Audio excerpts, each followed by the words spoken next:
Está no ar, no Divã do Gicovac. Sempre começo refletindo sobre algum assunto e hoje vou tentar responder de uma maneira genérica um e-mail de uma ouvinte que diz assim: é fato e continua valendo essa ideia de que ruim com ele, pior sem ele?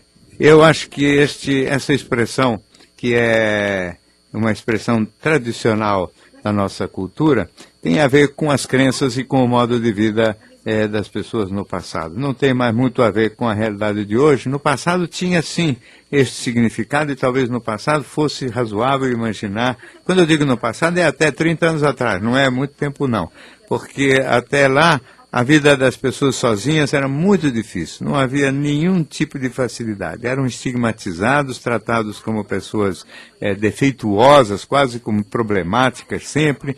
Pessoas solteiras não tinham a facilidade de acesso nem mesmo à vida familiar, não tinham a facilidade para conviver com os amigos, não tinham possibilidade de ter uma vida organizada, porque principalmente os homens, quando solteiros, não sabiam cuidar das suas casas, não sabiam como fazer as suas comidas. Hoje as coisas são completamente diferentes. Não há nenhuma limitação, as pessoas solteiras podem circular livremente, tem flats, tem lugares bons para morar, todo mundo sabe fazer comida, tem naturalmente muito mais facilidades para fazer comidas tipo congelado e outras coisas, de maneira que é tudo completamente diferente do que já foi, não é? Então essa ideia de ruim com ele, pior sem ele, é uma ideia que na verdade tem tradição, tem cabimento histórico, mas não tem nenhum fundamento na realidade atual. Hoje em dia, as pessoas solteiras levam uma vida ótima e, na verdade, as pessoas que estão mal acompanhadas levam uma vida muito pior do que as pessoas solteiras. Existe essa questão da solidão ainda como uma palavra meio assustadora, mas ela, em geral, é confundida com a dor aguda relacionada com a separação. Na prática mesmo, quando o indivíduo se habitua à ideia de estar sozinho e, principalmente, cheio de coisas com as quais ele pode se entreter hoje, que sejam os equipamentos eletrônicos e computadores, música, televisão, vários canais de televisão, essas coisas todas fazem com que as pessoas se ocupem. E a pessoa ocupada, o próprio trabalho, não é? Homens e mulheres trabalham hoje, então o trabalho e todas essas ocupações de entretenimento, amigos, vida social, tudo isso faz com que esse buraco que a gente costuma sentir na boca do estômago quando se vê sozinho, desamparado, ele seja muito menor e muito menos sofrido. De maneira que as pessoas costumam se dar muitíssimo bem quando estão sozinhas e quando pegam a manha de viver neste contexto e neste clima vamos dizer, de viver por si mesmo e sem ter que ficar dividindo o cotidiano, sem ter que ficar negociando variáveis muito complicadas. Então eu acho que hoje, no fundo, a gente deve pensar o seguinte: existem 3 estados civis, né? Existe mal acompanhado, existe solteiro e existe bem acompanhado. Solteiro é melhor do que mal acompanhado. Então, hoje, ruim com ele, muito melhor sem ele. Na realidade, não é mais verdade que as pessoas sozinhas sejam mais infelizes do que aquelas que têm uma companhia inadequada. Muito bem. Estas seriam as primeiras considerações e agora já temos ouvintes na linha. Seu nome, por favor? Jackson, doutor. Pois não, Jackson. Bom, em primeiro lugar, boa noite. Boa noite. Ouço sempre o senhor assim que sempre posso. Bom, queria só dar um breve resumo. Eu tenho 32 anos, eu namoro, descobri há pouco tempo, na verdade, uma ex-garota de programa. Nosso relacionamento está ficando mais sério, na verdade, né? E ela resolveu abrir o jogo comigo, comentou, assim, sempre senti que tinha alguma coisa que ela escondia, mas ela não dizia, né? Sim. E ela disse pra mim, há cerca de 2 semanas, que ela foi garota de programa, tá? Por 2 anos. Quando foi isso, gente? Faz cerca de 2 semanas. Não, quanto tempo faz que ela deixou de ser garota de programa? Foi em 2007, foi quando houve aquela lei do Kassab de fechar, sabe, os lugares, enfim. E ela, assim, ela saiu por obrigação, né? E o prefeito fechou, enfim. E de lá pra cá, pelo que ela me diz, enfim, virou evangélica até, sabe, largou essa vida e de lá pra cá, pelo que ela me diz, não realmente... E qual é a não tem mais- ocupação dela de lá para cá? Assim, ela já era professora, Sei. tá? Professora, mas por razões, assim, de financeiras, acabou caindo para esse lado. E assim, até acho admirável, porque hoje ela recebe um salário assim que nem se compara com o que ela ganhava nessa época e tem se mantido, né? Sei. Mas me dá, assim, insegurança, né? Por exemplo, agora a gente está num feriadão, né, doutor? Sim. Hoje eu tô aqui, saí, tô voltando para casa, mas ela saiu, foi com as amigas viajar, né? Sei. E ele me deixou claro que ia viajar, só isso, né? Mas assim, na minha cabeça, eu fico inseguro, né? Eu não sei direito o que está acontecendo, fico com ciúmes, assim. Claro. Eu confio nela, mas... Já que são as amigas delas, são amigas do trabalho? Ou são amigas... Sim, não, são amigas do trabalho. Até onde eu sei, não tem nada a ver com a vida Com a anterior vida dela. anterior dela. Isso. Você tem que tipo de trabalho, Jackson? Eu trabalho com informática. Sim. Então, ela é uma pessoa confiável? Quer dizer, quanto tempo você está com ela? Tô sério mesmo, uma coisa de um mês, mais ou menos. Sim. Ela é uma pessoa, quando eu digo confiável, assim, o que ela fala hoje, ela sustenta amanhã, ela não é de mentir, não é de inventar história? Não, até pelo que eu sei, ela é confiável, sim. Então, se for confiável e se ela decidiu mudar de vida, ela realmente decidiu e não vai mais reverter esta alteração. Evidentemente, é uma história, talvez até de uma moça com mais ousadia, com mais coragem pessoal, né? Extravagância nesse tipo de ousadia, porque, em geral, as moças não é que não tenham curiosidade ou interesse, mas elas não têm coragem para esse tipo de ganha-pão, né? Eu, pessoalmente, não vejo nisso nenhum desabono. Eu vejo até, às vezes, um caminho, com moças que vêm de fora, né? Às vezes não tem como se sustentar ou se estabelecer e ficam também tentadas por um ganho maior, muito mais fácil e muito mais bem remunerado do que o de professor, por exemplo, né? Aliás, o salário de professor é vergonhoso, né? É uma indecência o salário de professor. Então, muitas vezes as pessoas têm esse tipo de encaminhamento por causa do fascínio que possa ter por alguns bens de consumo, etc. Mas reencontrando-se numa rota que seja uma rota de solidez e principalmente estabelecendo uma relação afetiva consistente, muitas dessas moças dão sinais de serem ótimas companheiras, solidárias, leais, legais e, evidentemente, não têm aquelas ilusões e os problemas que são muito maiores das moças que às vezes namoraram um rapaz só e ficam sempre com a fantasia e a ilusão de que elas teriam muitas outras aventuras fascinantes se conhecessem vários outros parceiros sexuais. Essa sua namorada, pelo menos, esta dúvida não tem. Eu acho que vale a pena investir, sim. O fato dela ter tido a honestidade de contar, eu acho que até aumenta o respeito e a admiração que você tem que ter por ela, né? Muito obrigado pela sua participação. Temos mais um ouvinte na linha. Seu nome, por favor? Boa noite, doutor Flávio. Boa noite. Meu nome é Márcio. Pois não. Eu tenho duas irmãs, irmãs mais novas, uma de 33 anos e uma de 32 anos. Quantos anos você tem, Márcio? Eu tenho 37. Sim. Bom, essa minha irmã mais nova, de 32 anos, a gente tem o seguinte problema: ela tem um comportamento bastante infantil. Ela se comporta como uma moça bastante adolescente. E isso se agravou agora com a morte de meu pai, que já faz 3 anos, mas ela voltou ela passou a ocupar o lugar do meu pai na cama com a minha mãe. Ela se veste, vai para as baladas e se veste de uma maneira bastante insinuante.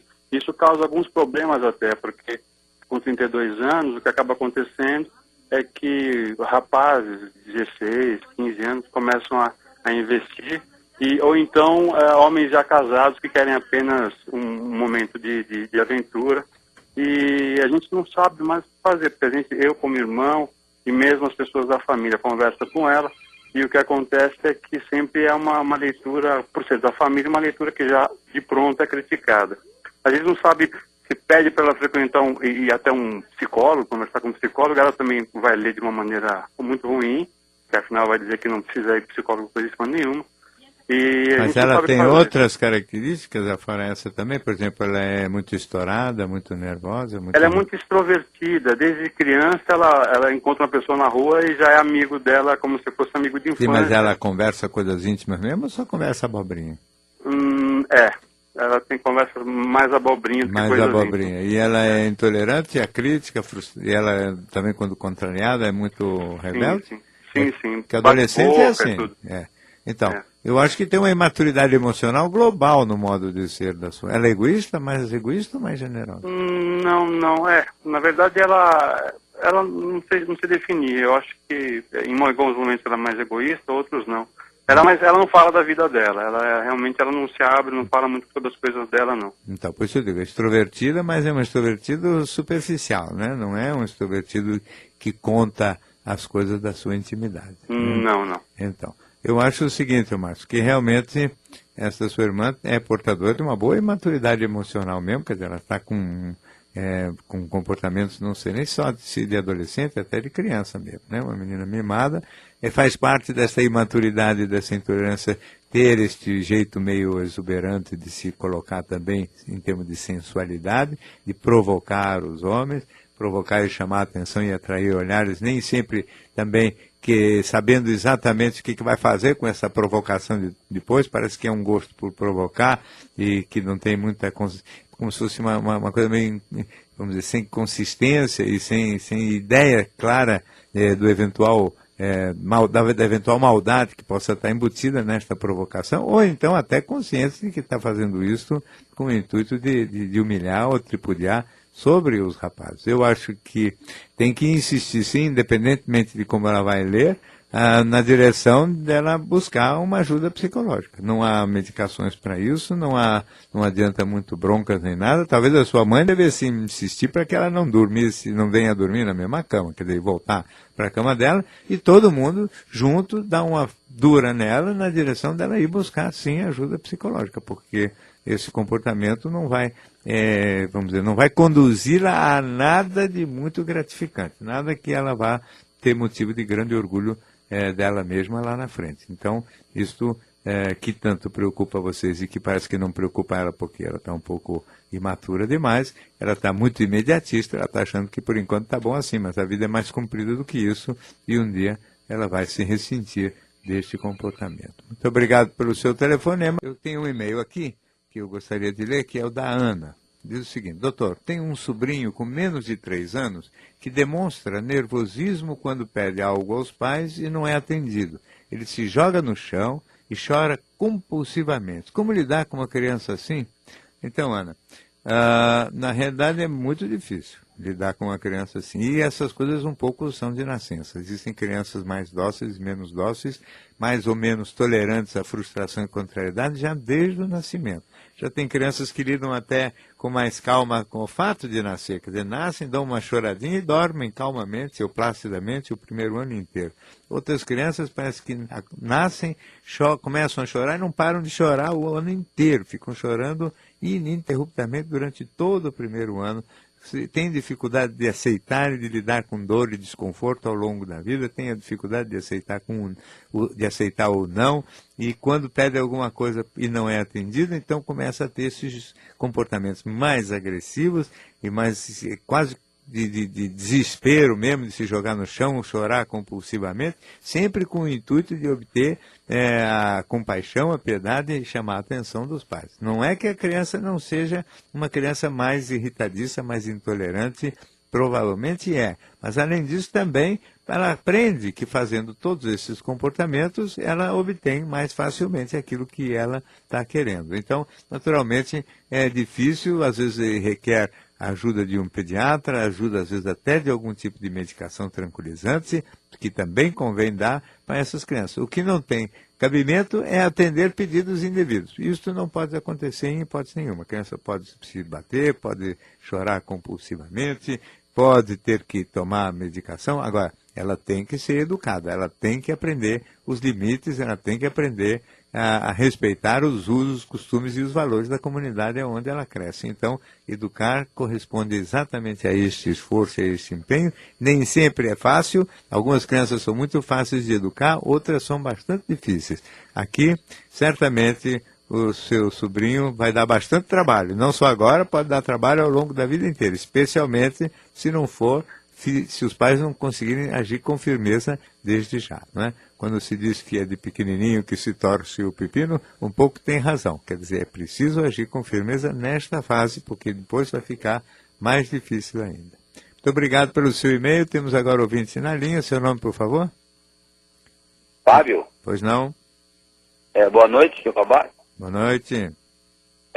A questão é a seguinte, eu tenho um problema de que depois, antes, quer dizer, na relação na minha casa, com a minha família, com a minha esposa, né, relação sexual, ela está sendo perturbada com uma situação que eu desconcentro muito após ter relação sexual com ejaculação. Não consigo me concentrar após o ato sexual por três dias, assim, eu não consigo... 3 dias você fica sem 3 dias, não sei se é fisiológico ou psicológico. Eu não consigo jogar o futebol direito, eu não consigo uma reunião segura, uma reunião de negócio de forma segura, tranquila. Quantos anos você tem, Fábio? Eu tenho 42. 42 anos. Sempre foi assim?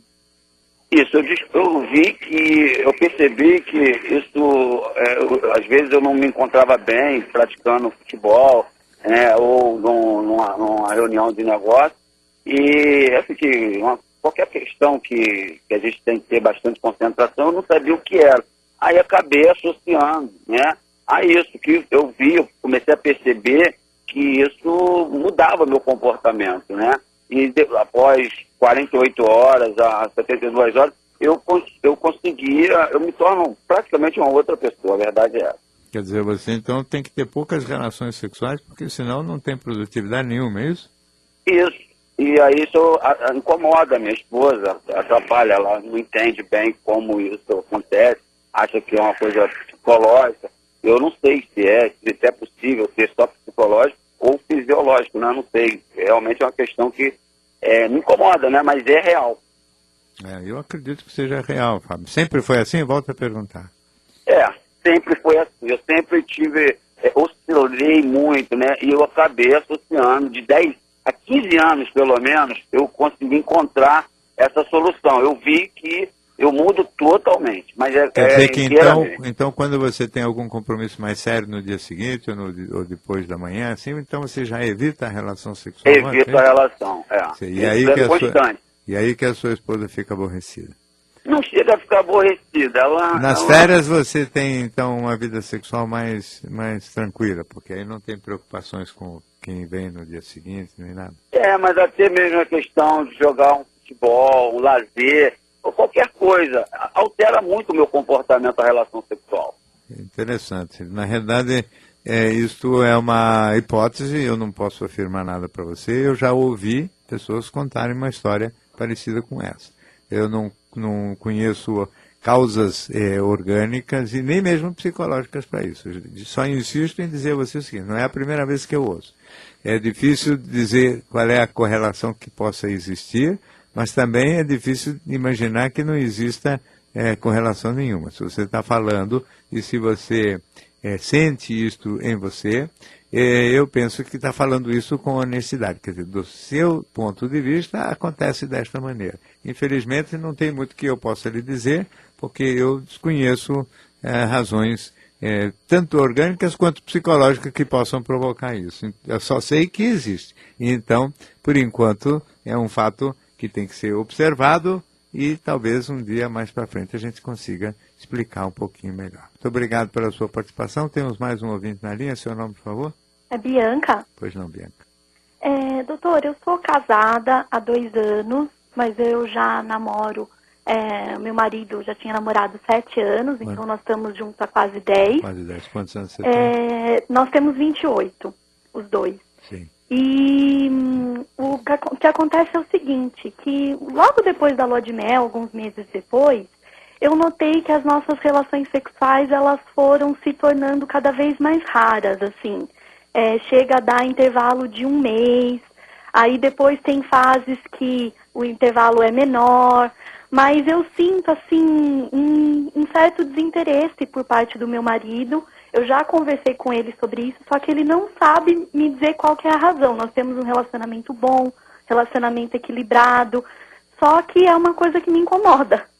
E você tem uma conduta... O relacionamento fora do sexo é muito bom, é isso? É muito bom, muito equilibrado. Respeitoso, sem briga, sem tensão, sem nada? Sem nada.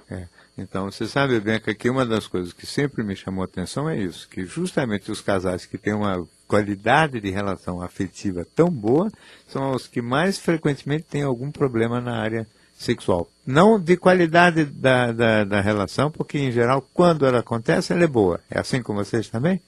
É sempre boa. Só que acontece muito esporadicamente. Acontece muito esporadicamente, e eu noto também que, às vezes, acontece a ejaculação muito rápida. Da parte dele. Né? Você acha que você é uma boa parceira sexual? Assim, no sentido de apimentar a relação, de tirar um pouco esse clima romântico, ou você é muito mais puxada para o romântico mesmo na hora do sexo? Eu acho que eu sou mais puxada para o romântico. Na verdade, eu não sei muito como lidar com isso. Então, talvez seja interessante você tentar apimentar um pouquinho e puxar um pouquinho menos para o romântico, pelo menos nesta hora. Porque é uma das coisas que ajuda os casais que se dão muito bem, que tem um clima de ternura bom, vamos dizer, de ativar um pouquinho mais a sexualidade. Porque se ficar só no clima de ternura e de romantismo, às vezes para o homem, isso determina a dificuldade. Eu estou falando em tudo isso levando em conta a maneira de ser do homem, porque o homem é que costuma ter uma sexualidade que anda mal, vamos dizer assim, ou menos bem, quando o clima é um clima de ternura. As mulheres não têm problema nenhum em juntar essas duas coisas, mas o homem tem. O homem tem um sexo às vezes mais comprometido com situações de agressividade, ou de vulgaridade, ou de baixaria. Por isso que eu disse, se você conseguir ajudar a dar uma pimentadinha nessas horas, eu acho que você vai ajudar mais do que você pensa o casal a ter uma vida sexual um pouquinho mais intensa. Quer dizer, na hora do sexo você ser parceira, vamos dizer assim, de um tipo de comportamento mais vulgar, um pouquinho menos, na base, um pouco menos ternura e um pouco mais, vamos dizer, tesão mesmo, que acho que isso pode criar um clima que coopere para que as coisas caminhem bem para vocês nessa área também. Mas, de todo modo, sempre eu devo dizer o seguinte: parabéns a vocês, porque tudo isso é sinal de que a vida conjugal e a qualidade da relação é a melhor possível, e isso é o que conta muito mais do que qualquer outro aspecto. A sexualidade, mais dia menos dia, se ajeita, mas o amor de boa qualidade é um privilégio que vocês não podem abrir mão de jeito nenhum. Muito obrigado pela sua participação. Muito bem, temos mais um ouvinte na linha. Seu nome, por favor? Boa noite. Boa noite. Dr. Gicovati, aqui é a Rita. Pois não, Rita. Meu assunto é o seguinte: eu tenho uma sobrinha de 25 anos e ela está no término do curso dela, né, de engenharia. E aí, de repente, ela está com crises isso à noite, sonambulismo, e dormindo. Ela atira tudo. Atira objetos, atira roupa. E aí começou a ficar muito preocupado. Falei, será que essa minha precisa tomar um passe? Será? Ou é melhor falar com o Dr. Gicovati? Então, antes do passe, vamos conversar um pouquinho, porque eu não tenho nada contra o passe, mas não sei se... ela nunca teve nenhum sintoma antes, essa sua sobrinha? Olha, ela nunca teve. Na infância não teve nenhuma convulsão com febre, não teve sonambulismo quando criança, não demorou para controlar a urina na cama, nada dessas coisas? Não, doutor. E olha, ela estuda lá em Rio Claro, na Unesp, e a turma falou que tem que até fechar a porta, doutor, que ela tenta abrir as portas, tudo dormindo. Ela chacoalha as portas. É uma coisa que as amigas ficaram tudo no pânico. Sei, mas nunca aconteceu isso antes de agora? Ela tem 25 anos. Isso quanto tempo para cá que apareceu isso? Olha, tem assim, desde a época, eu acho que depois do terceiro ano de faculdade, que foi manifestado. Nunca Sim. ninguém notou isso antes. Nem na infância, nem na adolescência, nem coisa nenhuma. Não, na adolescência tem essas coisas de uma jovem assim, meio rebeldezinha, mas tudo passageiro. E ela, tipo, estourada, muito agressiva ou não? Ah, ela é meio geniosa, ela é alegre, uma menina assim alegre, mas por dentro assim, muito ansiosa. Sei. E meio geniosa também. Não, eu não diria assim, Não, você geniosa. que falou que era geniosa. Ela é assim, uma menina assim, Meio você- brava. É assim, muito sorridente, muito, parece que sempre muito feliz. Mas ela é, a gente percebe que é assim. E quando meio- ela acorda de manhã, ela lembra alguma coisa disso que acontece de noite? Não lembra, não. Não lembra nada, né? Então, aqui é o seguinte, né? Realmente teria que buscar uma ajuda com um neurologista, porque antes de pensar em qualquer coisa de caráter espiritual, tem que lembrar a primeira hipótese de uma história deste tipo, que seria alguma coisa na linha das disritmias cerebrais, quer dizer, equivalentes do tipo epilético, quer dizer, coisas ligadas a descargas elétricas anormais que estão se manifestando durante o sono e que, surpreendentemente, não tem manifestação anterior, vai aparecer aos 20 e pouquinhos anos de idade. Mas isso também pode acontecer sempre. E a primeira hipótese aqui é que sejam coisas nesta linhagem neurológica e cabe uma consulta com o neurologista, porque isso hoje é feito com precisão. O diagnóstico é realmente relativamente fácil de tratar e não é coisa que vá criar grandes contratempos para a sua sobrinha, está se formando em engenharia, numa escola boa, tem um futuro brilhante pela frente, não tem por que perturbar toda a sua história pessoal, social e mesmo de carreira por causa de um problema neurológico relativamente simples de tratar, basta que se tome as providências. Ela está desde o terceiro ano assim, são terceiro, quarto, em 3 anos deste jeito, já devia ter sido há mais tempo tomado algum tipo de providência. Mesmo se ela se recusar, insisto, porque isto vamos dizer, caso para neurologista antes de ser caso para o passe. Muito obrigado pelo seu telefonema. Temos aqui um e-mail do Kleber, que nos enviou o seguinte. Doutor, tenho 35 anos, vivo sozinho há 12 e gosto dessa condição. Cheguei a viver junto com uma pessoa com possibilidade de casamento, mas nos separamos devido à incompatibilidade de gênios. Às vezes aparecem mulheres na minha vida, mas depois de relacionamento me preservo à distância. Nesta semana, minhas convicções foram abaladas por uma possível separação entre meus pais. Não moro com eles faz muito tempo, mas a sensação da família sendo desmantelada me colocou em xeque quanto à real necessidade de se constituir uma família. Até então acreditava nos relacionamentos de amizade, parentesco e de trabalho, mas a possibilidade de segregação familiar me causou um certo vazio. O que isto pode estar sinalizando? Então, Kleber, na realidade parece que você vivia sozinho e gostava dessa condição, enquanto você tinha aí um certo aconchego e um certo, vamos dizer, colo que vinha dessa estabilidade da relação familiar, dessa estabilidade que existia no elo entre os seus pais e, apesar de não morar com eles, você tinha ali provavelmente um porto seguro. Quando esse porto seguro começa a entrar, a fazer água, quer dizer, um porto que começa a submergir, então você começa a ter que imaginar a ideia do sozinho sem esta retaguarda, sem este amparo, quer dizer, um sozinho de verdade, e aí, naturalmente, você pelo jeito sentiu o peso de que isso pudesse representar um pouco mais de aflição, um pouco mais de dificuldade do ponto de vista seu. E, naturalmente, começa a botar em dúvida, então, essa sua convicção tão sólida do que você pode viver sozinho para sempre e não tem que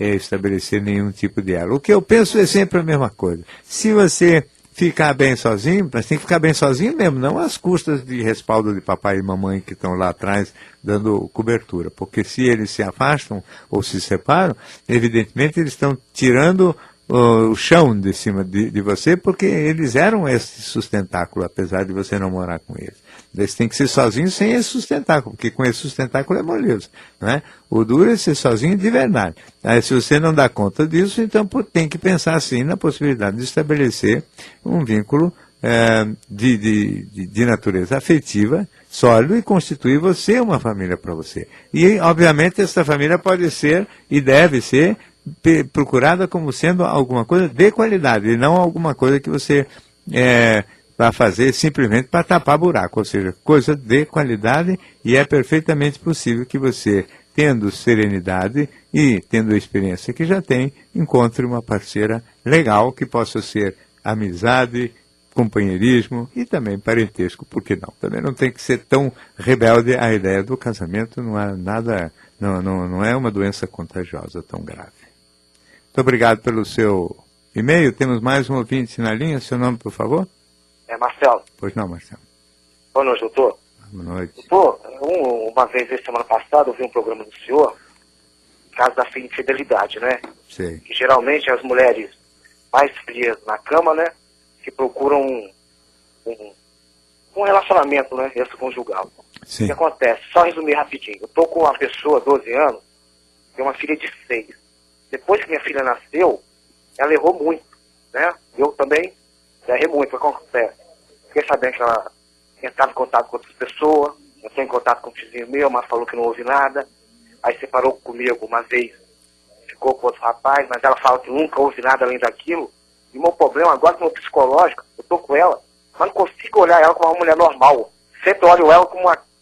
essa mulher é aquilo, é aquilo. Queria alguma coisa que poderia me ajudar para não atrapalhar minha vida daqui pra frente, né? Você gosta dela? Eu gosto dela. E ela é uma pessoa legal? Ela é uma pessoa legal. Só que aquela imagem que eu fiquei dela assim, ela tá errada. Mas você falou que você também errou? Não, mas errei assim. Não assim, por exemplo.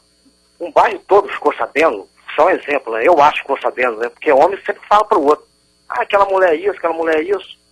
Entendeu? Esse problema psicológico meu, que achar que... mais os vizinhos estão sabendo do que o que aconteceu? Que ela entrou em contato, que ela ligou. Sim. Porque nessa época eu cheguei a terminar com ela, briguei com ela. Quer dizer, ela fala que não houve nada, que só ligou. E eu não consigo acreditar, entendeu? Então, Marcelo... O psicológico meu, eu quero ficar com ela, mas não consigo ao mesmo tempo. Então. Não quero terminar, mas não consigo ficar quieto. Quantos anos você tem, Marcelo? Tenho 36. E ela? Ela tem 30. 30. E você, quando separou, você ficou bem separado? Não fiquei bem, não. Não gostou de Eu ficar fiquei separado? mais pela situação, você entendeu? Não foi tanto assim. Foi mais pela humilhação, porque o homem é diferente da mulher. O homem é aquele negócio que a mulher é sua, que o cara não é mais homem que você. Eu acho, da minha forma. A mulher, eu acho que leva traição de outra forma. Ela fala que não foi traição, mas só ligar pra mim é traição, você entendeu? O problema meu é mais psicológico. Eu quero ficar com ela, mas não consigo ficar quieto. Sempre eu tô... Às vezes toco um assunto, agrido ela verbalmente, entendeu? Sei. É difícil mesmo, né? Não é fácil você tolerar esse tipo de coisa. É verdade, não sei se mulher é tão diferente de homem no sentido sentimental, mas do ponto de vista de tolerar, vamos dizer assim, infidelidade sexual, as mulheres são talvez um pouco mais tolerantes que os homens, né?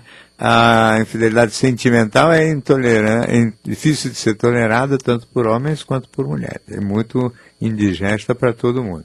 Agora, o fato de ter a imagem pública prejudicada, que de vizinhos saberem, etc., certamente também tem uma repercussão negativa que conta. E quem disser que não liga para a opinião dos outros será sempre um pouquinho mentiroso. A gente liga sim, e principalmente no caso dos homens aí, em relação a essa uma cultura, restos de cultura machista que ainda circulam em torno da gente. Então, é desagradável.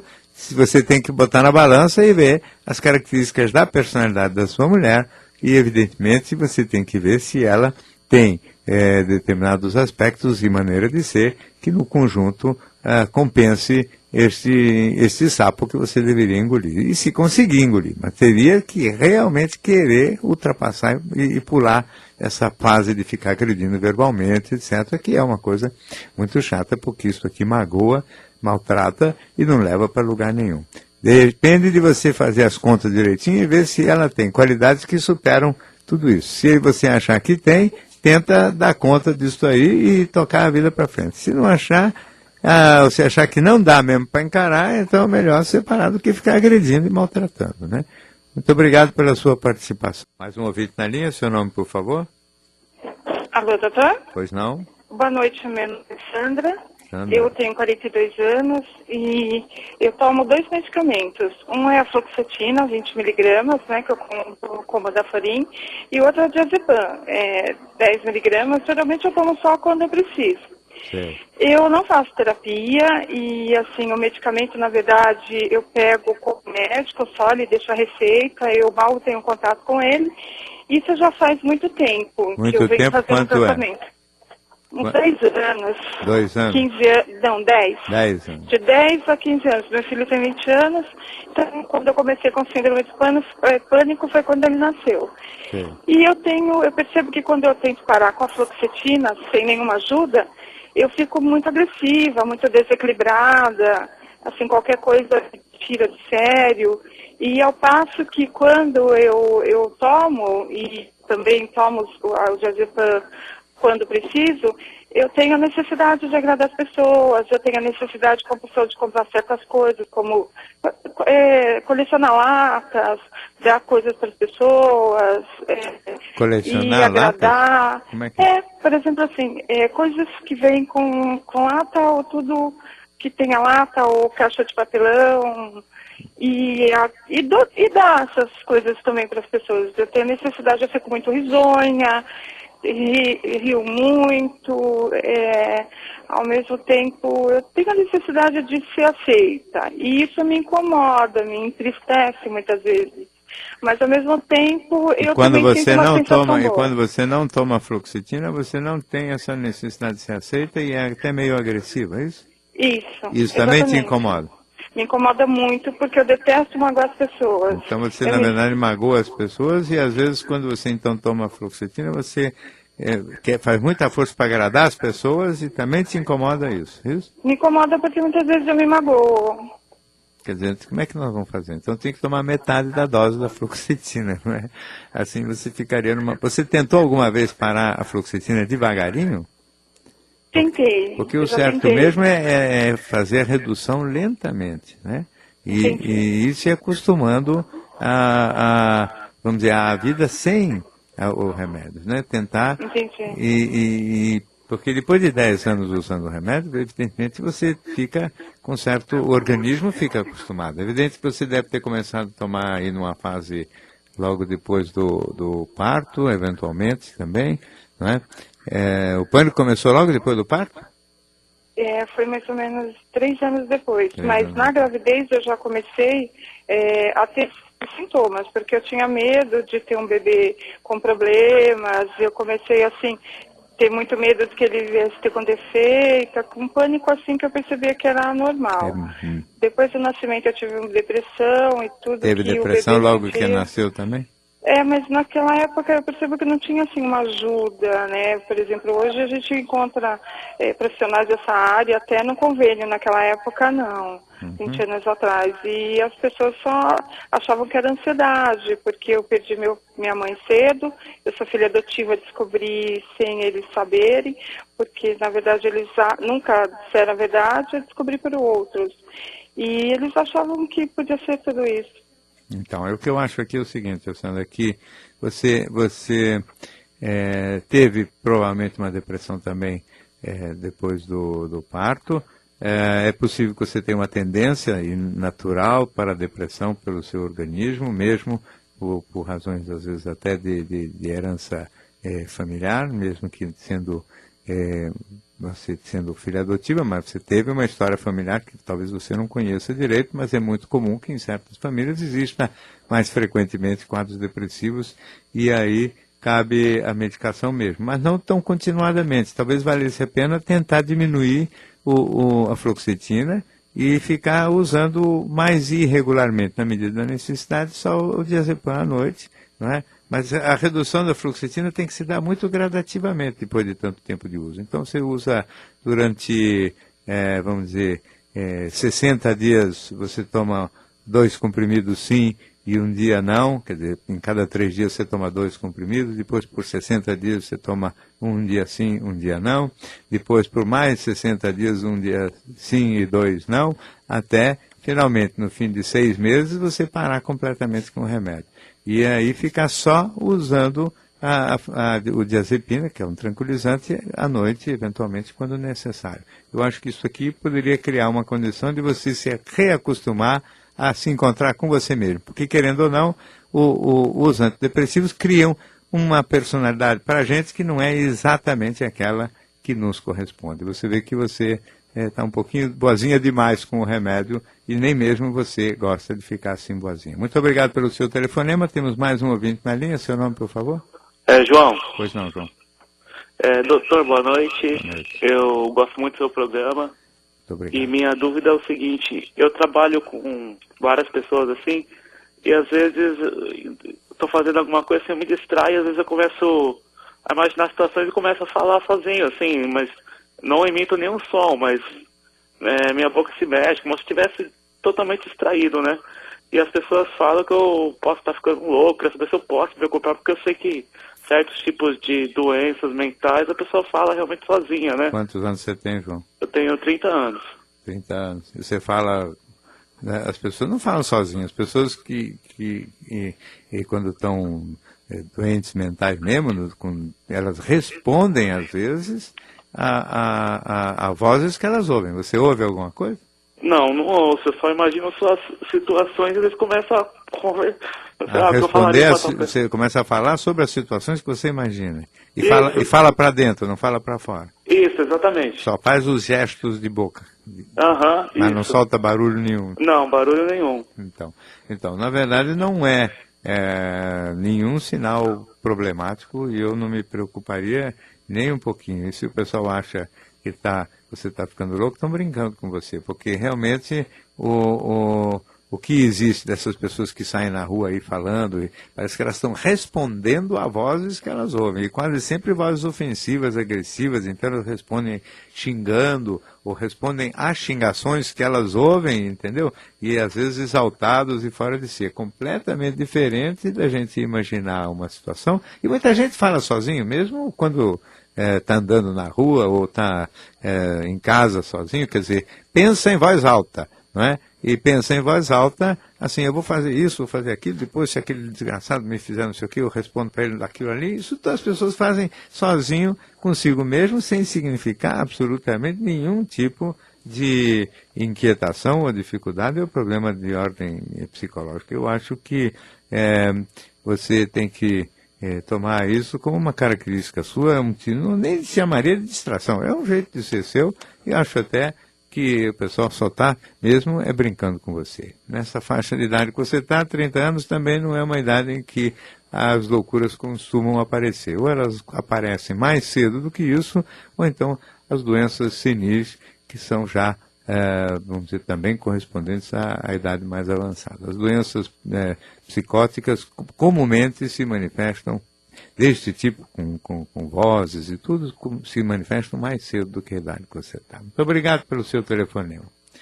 Eu tenho aqui um e-mail do João, nos escreveu o seguinte: doutor, tenho 34 anos, estou passando por um problema um pouco estranho. Acho que estou gostando do meu melhor amigo. Não paro de pensar nele, acordo todo dia já pensando em falar com ele. Não consigo entender isso. Tenho namorada e ele também.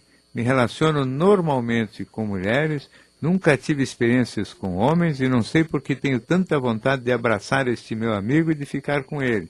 Estou muito confuso. O que pode estar acontecendo?